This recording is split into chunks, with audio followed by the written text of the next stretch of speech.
মানুষের জীবনে 4টা হাঙ্গার আছে। এই হাঙ্গারের কোনো উত্তর ফিলসফি, কোনো দর্শন কিছুই দিতে পারে না, কিন্তু ইসলাম এই উত্তর দিয়ে দিয়েছে। মানুষের মধ্যে একটা হাঙ্গার আছে জীবনের, 1 নম্বর হাঙ্গার হলো তার জীবনে একটা মিনিং সে খোঁজে। মিনিং, যাদের জীবনের মিনিং নাই অথবা মিনিং সে খোঁজে না, তাকে আপনি দেখবেন সে হয়তোবা জুয়ার আড্ডাখানে সময় কাটাচ্ছে, অথবা রাতভর রিলস দেখে, অথবা এন্টারটেইনমেন্ট মিমস দেখে, অথবা চ্যাটিং বক্সে চ্যাট করে, অথবা কারোর সাথে গল্প করে সারা রাত কাটিয়ে দিয়েছে, সে জানে না কারণ।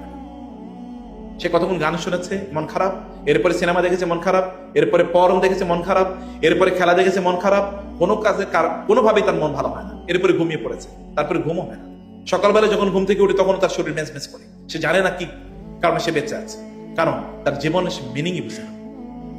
আপনার জীবনে যদি আপনি মিনিং খুঁজে পান, তাইলেই সত্যিকার অর্থে আপনি বুঝতে পারবেন যে আপনি কেন আছেন, তখন এভরিথিং আপনি এনজয় করবেন। আদারওয়াইজ আপনি কেবল প্লেজার, আনন্দের পেছনে ঘুরবেন, কতক্ষণ আনন্দ, এরপরে কি? আপনি গান শুনে আনন্দ নেবেন, কতক্ষণ গান শুনবেন, তারপরে কি? আপনি পাওয়ার পেছনে ঘুরবেন, একটা জায়গা তো আপনার গিয়ে পাওয়ার ঠেকবে, তারপরে কি? মিনিং আর যখন আপনি খুঁজে পাবেন না, তখন আপনি জীবনটাকে পুরোটাই আপনার মনে হবে যে এটা boring, life is very slow, জীবন খুবই স্লো। আপনি বন্ধুদের সাথে আপনার গল্প করতে মনে চাইবে না, আপনি রুমের এক কর্নারে বসে আপনি সময় কাটাবেন, আপনার মায়ের কথা শুনতে আপনার বিরক্ত লাগবে, বাবার সাথে সাক্ষাৎ করতে আপনার খুবই খারাপ লাগবে, আপনাকে নামাজের কথা বলে আপনি নামাজে দাঁড়ানো আপনার মনোযোগ অন্যদিকে চলে যাবে, কোরআন তেলাওয়াত আপনার সামনে বোরিং লাগবে, ইসলামের কথা বলে আপনি কেবল ইসলাম ইসলাম, সব জায়গায় কেবল ইসলাম টেনে নিয়ে আসুন, আপনার এগুলো লাগবে, কারণ আপনি মিনিংই বুঝেন না। আপনি জানেন না why do you exist over there, আপনি কেন দুনিয়াতে বেঁচে আছেন আপনি একেবারেই জানেন। Why do you do this, আপনি কেন এটা করছেন? এটা আমরা যখন এটা না জানি, তখন কি হয়? তখন আমরা দেখবো যে আপনি কেবল কিছু জিনিসের মধ্যে আটকে আছেন, আপনি জবের মধ্যে আটকে আছেন, চাকরির মধ্যে আটকে আছেন, সকালে চাকরিতে যান, বিকালে চাকরি থেকে আসেন, এরপরে সময় কিভাবে কাটাবেন আপনি জানেন না। এই কারণে বাসায় আপনি আড্ডা দিয়ে, তারপরে বন্ধুদের সাথে আড্ডা দিয়ে বাসায় ঘুরেন। আমি একজনকে দেখেছি, সে বাসায় গিয়ে কি করবে এই কারণে এটা জানে না, এই কারণে সে তার জব থেকে এসে তারপরে ক্যারাম খেলে, রাত্রে 11টা পর্যন্ত ক্যারাম খেলে, এরপরে বাসায় ক্লান্ত হয়ে বাসায় যায়, ঘুমায়, আবার সকালে উঠে অফিসে যায়, এরপরে এসে আবার ক্যারাম খেলে। সে জানে না তো সে করবে কি, তার সামনে কোনো গোল নাই, লক্ষ্য নাই, উদ্দেশ্য নেই, এই যে জবের বাইরে তার সামনে কোনো কিছুই নেই। মিনিং যখন আপনি হারিয়ে ফেলেন, তখন আপনার কাছে আর অন্য কোনো কিছু ভালো লাগে না। মিনিংলেস হওয়ার কারণে আপনি কোথাও শান্তি পাচ্ছেন না, কোথাও প্লেজার নেই, কোনো কিছুর মধ্যে নেই। আপনি যখন মিনিং খুঁজে পাবেন, তখন সবকিছু আপনার ভালো লাগবে, নামাজে যাওয়ার আপনার ভালো লাগবে, আপনি কোনো কাজ করলে আপনার ভালো লাগবে, yes it has meanings, I do it for this and that, আমি এটা এই জন্য করছি। আপনি যখন ব্যবসা করেন, তখন আপনি যদি মিনিং থাকে, আমি কেন ব্যবসা করছি? আমি ব্যবসা করছি যেন আমি ভালোভাবে চলতে পারি, আমি ব্যবসা করছি, আমি মসজিদ করতে চাই, মাদ্রাসা করতে চাই, দিনী কাজে অংশগ্রহণ করতে চাই, আমার আত্মীয় স্বজনকে আমি সাহায্য করতে চাই, তখন আপনি দৌড়াবেন, আপনার কোনো ক্লান্তি নাই। আপনাকে মিনিং খুঁজে বের করতে হবে যে কেন আপনি করছেন। যখন আপনি এটা খুঁজে বের করেন, এরকম একটা টাইম, এমন একটা লাইফ লাইন যখন আপনার ব্যবসার জন্য বা আপনার কাজের জন্য আপনি তৈরি করেন, তখন আপনি কেবলমাত্র বারাকা দেখতে পাবেন। মানুষের, আমি বলছি হাঙ্গার, 1 নম্বর হাঙ্গার মিনিং খোঁজা। আমি কেন আপনার মিনিং খোঁজার জন্য দেখেন ফেসবুকে কি পরিমাণ লিখি, কতক্ষণ পরে পরে কি একটা পোস্ট দেই, পোস্ট দেওয়ার পরে দেখি কয়টা লাইক করছে, লাইক কম পড়লে মন প্রচন্ড খারাপ, আর লাইক বেশি পড়লে প্রচন্ড মন ভালো। দেখো আমার লাইক এরকম করছে, কমেন্টের উপর কমেন্ট, কমেন্টের উপর কমেন্ট, কমেন্টের উপর কমেন্ট, একটার পর আরেকটা, আরেকটার পর আরেকটা, মানুষের দেখিয়ে দেখিয়ে বেড়ান। অনেকে দেখুন বলে অমক সেলিব্রিটি, কারণ তার ফেসবুক ফলোয়ার হলো 1.7, 1.8, 2.5, 6.6, তাই না? এটা তার সেলিব্রিটি স্ট্যাটাস, এটা তার আইডেন্টিটি। এটা নিয়ে আপনি তখন খুবই আনন্দে ভাসেন, অথবা আপনার মন খারাপ হয়ে যায়। এরকম মিনিং খোঁজার চেষ্টা করে মানুষ, সত্যি কথা মিনিং খোঁজে। আপনার বাচ্চারও কিন্তু মিনিং খোঁজার চেষ্টা করে। ও যখন আপনার কাছে আসে, ও যখন কোনো কথা বলে, আপনি যদি তার সাথে একটু না হাসেন, তার দিকে যদি মনোযোগ না দেন, তাহলে ও বাচ্চাটা আপনার কথা শুনবেন। আমার বাসায় আমার একটা নাতিন এসছে, নাতিন মানে হচ্ছে আমার ভাগ্নের মেয়ে। তো ওর হাজব্যান্ডের হসপিটালে এখনো তার একটু হার্টে সার্জারি হয়েছে, ওপেন হার্ট সার্জারি হয়েছে, ও আছে। বাচ্চাটা প্রথমে একটু ভয় পাইতো আমাকে, কিন্তু আমি বাচ্চাদেরকে আবার প্রচন্ড আদর করি, তো আদর করতে চাইতাম, কিন্তু আমি ব্যস্ততার কারণে আদর করতে পারতাম না। এখন একটু গত 2 দিন আমি একটু সময় দিয়েছি, এখন সে আমি বাসায় গেলে দৌড়ে আসে, আগে সে দরজা খুলে দেওয়ার চেষ্টা করে, আমার কাছে এসে বলবে, আমার ওয়াইফ এসে বলে, কি ব্যাপার তুমি তো দেখি আমার চেয়ে তাকে সময় বেশি দিচ্ছ, তোমার নাতিনকে বেশি সময় দিচ্ছ তুমি। বাচ্চাদেরকে অ্যাটেনশন যদি আপনি না দেন, ওরা মিনিং খুঁজে পায় না, তখন ওরা আপনার কাছে আসে। যখন আপনি ওকে মিনিং দেন একটু, তখন ও আপনার কাছে আসে। আপনার নিজের সন্তানদের অবস্থা এরকম, সবকিছু একটা মিনিং খুঁজে, কেন সে আছে, কেন আপনার পাশে যে আছে আপনি এটা টের পাচ্ছেন কেন, আপনি তাকে অ্যাটেনশন প্রদান করছেন কিনা, আপনি তার অস্তিত্বকে ফিল করছেন কিনা, আপনি তার সেলিব্রেট করছেন কিনা যে তার অস্তিত্বটা। এটা না বুঝে স্বামী স্ত্রীর মধ্যে সবচেয়ে বড় গ্যাঞ্জাম লাগিয়ে কিন্তু একই ডিসকাশন গ্যাপ। আপনি তার সাথে কথা বলেন না, চুপ করে আছেন, এটাই তো প্রবলেম। স্ত্রীরা কি করে, তা হচ্ছে স্বামীর সাথে রাগ করে 3 দিন কথা বলে না, এটাই তো সবচেয়ে বড় প্রবলেম। কথা বেশি বলবেন, রাগ করছেন, এরপরে কথা বেশি বলবেন, তারপরে সমস্যার সমাধান। কথা না বলে তো গ্যাঞ্জাম বাড়ে, শয়তান তো ওই রাস্তা দিয়ে ঢুকে, শয়তান তো ওই রাস্তায় দিয়ে ঢুকে। কথা বেশি বলবেন, স্বামীরা আছে স্ত্রীর সাথে রাগ করছে, এরপরে আর কথা বলে না, বাসায় দূরে পরে যায়, এর মাধ্যমে তো শয়তান অলরেডি ঢুকে গেছে। এরপর আর এই ফ্যামিলি টিকে না, কয়েকদিন পরে এই ফ্যামিলি ভেঙে যায়। আপনাদেরকে এই জায়গায় বোঝা দরকার। 2 নম্বর হচ্ছে লাভ এন্ড বিলঙ্গিং, অর্থাৎ আমি কার, আমি কে এবং আমি কার, এটা কিন্তু আমরা প্রত্যেকে খুঁজি। তাকে আপনি পছন্দ করেন, তার সাথে একটু ট্যাগিং হতে চান, তার ওইখানে তার যে ফেসবুক আইডি আছে ওইখানে, অথবা পেজ আছে, পেজে আপনি ফলোয়ার দিয়ে রাখছেন, আপনি তার ফলোয়ার। কার ফলোয়ার? সে জান্নাতের মানুষ না জাহান্নামের মানুষ যার ফলোয়ার আপনি দিয়ে যাচ্ছেন? আপনি যাকে ফলো করছেন আপনি তার মতোই, এবং মনস্তাত্ত্বিক ভাবে আপনি তার মতো, কারণ আদারওয়াইজ আপনি তাকে ফলো করতেন না, আদারওয়াইজ আপনি তাকে ফলো করতেন না। তাহলে আপনার আইডেন্টিটি কিন্তু ওইখানে, আপনার বিলঙ্গিং কিন্তু ওইখানে, আপনি কিন্তু লাভ সেই জায়গায়, আপনার লাইক ওই জায়গায়। আপনি কাকে লাইক করছেন? আপনি মনে করছেন কোন লাইক এমনি চলে যাচ্ছে না, এই লাইক কিন্তু কিয়ামতের দিন কাউন্ট হবে। আপনি মনে মানে কি ইসলাম এত কঠিন? না, ইসলাম কঠিন না, ইসলাম আপনাকে পরিমিত জীবন দিচ্ছে, আপনি ওইখানে লাইক দেবেন কেন? সুখ শব্দটা তো আসলে একটা মরিচিকা। সুখ আসলে কি? সুখ কি? একটা ভালো চাকরি, ভালো একটা ইউনিভার্সিটি ভর্তি হওয়া, যারা স্কুল কলেজে আছে তারা একটা ভালো ইউনিভার্সিটি ভর্তি হলে আমি সুখী। ইউনিভার্সিটি ভর্তি হওয়ার পরে কি? ভালো সিজিপিএ পাইলে সুখী। ভালো সিজিপি পাওয়ার পরে কি? ভালো চাকরি পাইলে খুশি। ভালো চাকরি পাওয়ার পরে কি? ভালো বিয়ে করলে কি সুখী। ভালো বিয়ে করার কি? ভালো কি একটা বাড়ি কিনতে পারলে, ভালো একটা গাড়ি কিনতে, তারপরে কি? পোলাপাইন যদি হয় তাহলে সুখী। পোলাপাইন হওয়ার পরে ভালো স্কুলে যদি তাদেরকে ভর্তি করাতে পারি তাহলে ঠিক আছে। তারপরে ভালো কলেজে, ভালো ইউনিভার্সিটি, তারপরে কি? কোনো শেষ নেই। ভালো কি আসলে? সুখ আসলে কি? কোন সুখের আসলে কোনো সংজ্ঞা নেই। সুখের সংজ্ঞা পাবেন আপনি যখন ওই যে বিলঙ্গিং যখন তৈরি করবেন, যখন আপনি কার সাথে আপনি অ্যাটাচড সেটি যখন আপনি তৈরি করবেন। আবার বলছি, ভার্সিটির একজন মেয়ে, আমার এখানে বন্ধা নাই যেহেতু তারপরেও এটা বলি, কারণ এটা everything is now on YouTube, you know the people watch after, মানে কতজন সামনে আছে তার চেয়ে বড় কতজন পেছনে আছে। অতএব সেখানকে সেই কারণে যে কথাটা আমি বলতে চাই, যে একজন বোন, ভার্সিটির একজন বোন, তিনি অনেকের সাথে চুটিয়ে আড্ডা দিয়ে বেড়াতেন, চুটিয়ে, কিন্তু তারপরেও তার ভেতরের মধ্যে খুবই এমটিনেস, তারপরে ভালো লাগে না। হঠাৎ করে তার সাথে, এখন তো আপনি জানেন কথায় কথায় ব্রেকআপ, আগে আমরা শুনতাম ব্রেকআপ মানে তালাক, এখন শুনি যে বিয়ের আগে কেমনে যেন একটা ব্রেকআপ নতুন করে নাম শব্দ চলে এসে, তাই না? এটাও এক ধরনের তালাক, বিয়ের আগে ব্রেকআপ। তো এখন এটা আবার সেলিব্রেট করে, বিভিন্ন জায়গায় দেখছি ব্রেকআপ সেলিব্রেট করে। কয়েকদিন আগে দেখছি যে একজন ব্যক্তি তার ওয়াইফের তালাক দিছে। এই তালাক দেওয়ার কারণে সৌদি আরবে 2 মণ দুধ দিয়ে তারপরে তার শরীর ধুয়ে এরপরে বলছে যে আমি তার কাছ থেকে তালাক, মানে আমার ওয়াইফের তালাক দিলাম। মানুষ এইরকম একটা মানে টক্সিক মেন্টালিটি মানুষ ডেভেলপ করে তার নিজের মাঝে। যাই হোক, আমি বলি এখন ইয়াং পোলা পাইন কয়েকদিন পরে বলো অমকের সাথে আমার ব্রেকআপ হয়ে গেছে। তা আমি প্রথম বুঝতাম না, এখন বুঝতে যে ব্রেকআপ মানে কি আসলে। যাই হোক, তার এখন ব্রেকআপ এন্ড ব্রোকেন হার্ট, মন খুবই খারাপ। এখন ক্লাসে মন বসে না, কেমন যেন একটা সুইসাইডাল মেন্টালিটি, আত্মহত্যা করবে। একজন দিনী বোন তাকে বললো, তুমি রাতের বেলা যখন সবাই ঘুমিয়ে পড়বে, ওযু করে 2 রাকাত নামাজ পড়বে, সেজদা গিয়ে তোমার কষ্টের কথা তোমার রবকে বলবা।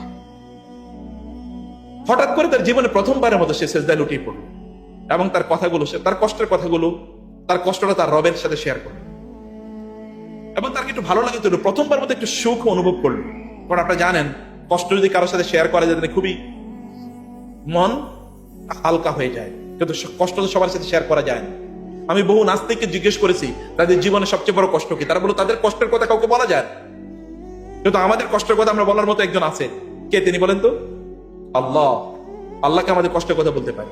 এই বোনটা তার কষ্টের কথা আল্লাহকে বললেন, তার নিজের মধ্যে কেমন একটা ভালো লাগে ফিল করলো। এখন প্রতিদিন সে তাহাজ্জুদে দাঁড়িয়ে যায় এবং আল্লাহকে তার কষ্টের কথা বলল। 1 মাস পরে সে বলল, আমি তো আমার জীবনের অর্থ খুঁজে পেয়েছি, আমি তো এখন বুঝেছি আমি কাকে ভালোবাসা উচিত।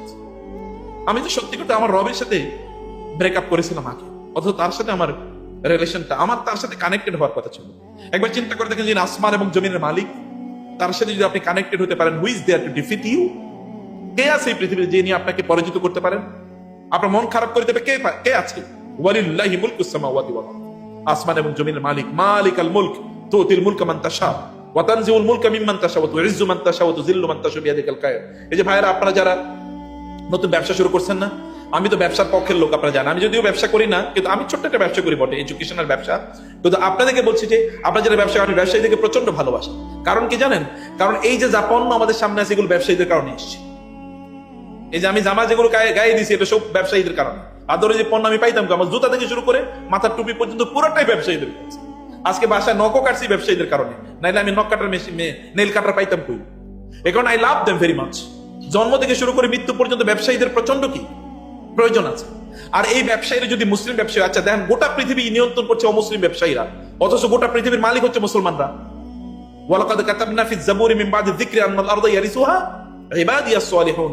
আমি লিখে দিয়েছি তাওরাত এবং ইনজিল সহ গোটা সকল আসমানি কিতাবে গোটা পৃথিবীর মালিক হবে মুসলমানরা। আমি লিখে দিয়েছি, আল্লাহ বলছেন।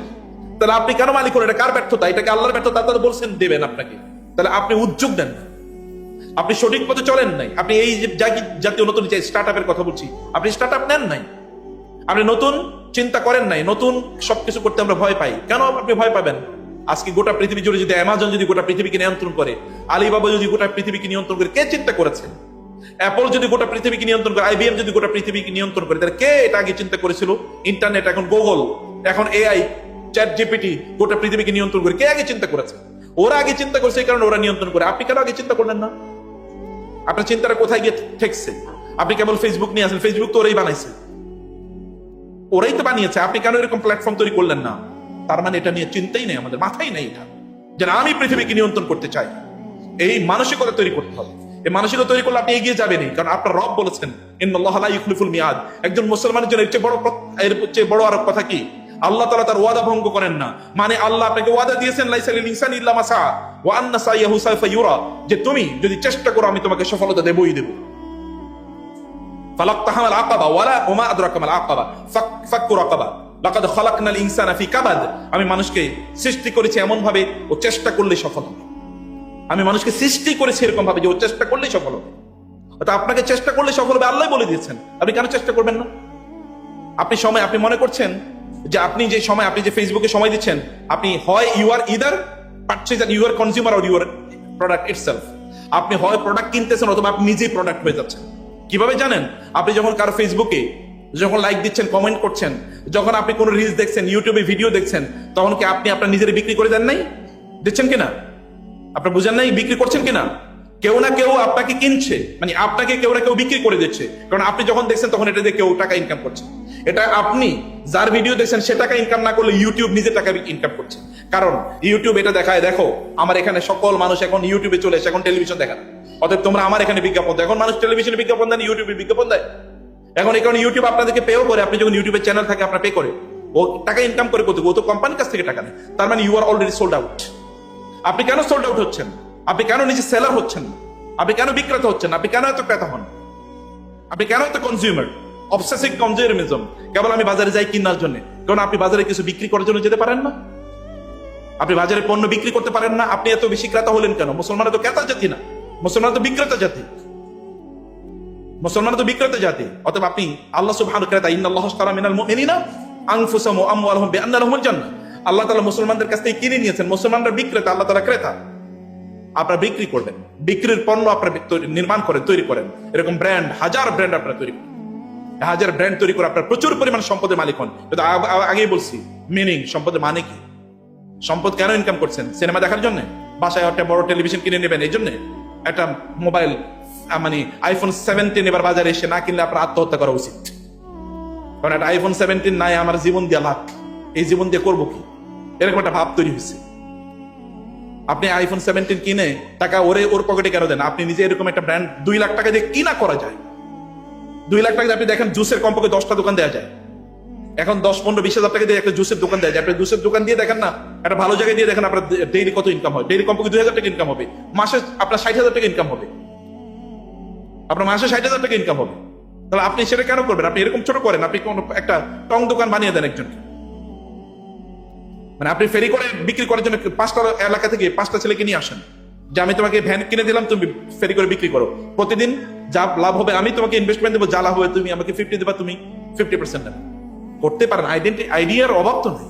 আপনি চিন্তা করে দেখেন, আইডিয়া আপনাকে দেবে। আর এখন তো এআই এর জিজ্ঞেস করলে ও নিজে কয়েকটা আইডিয়া আপনি দিয়ে দেবে, সমস্যা নাই। কিন্তু যেটা বলছি আপনার নিজের মধ্যে এই কনসার্ন আপনার মধ্যে অবশ্যই অবশ্যই কনসার্ন থাকা দরকার। 3 নম্বরে মানুষ যার জন্য হাংরি, সেটা হচ্ছে ফ্রিডম অ্যান্ড ডিগনিটি।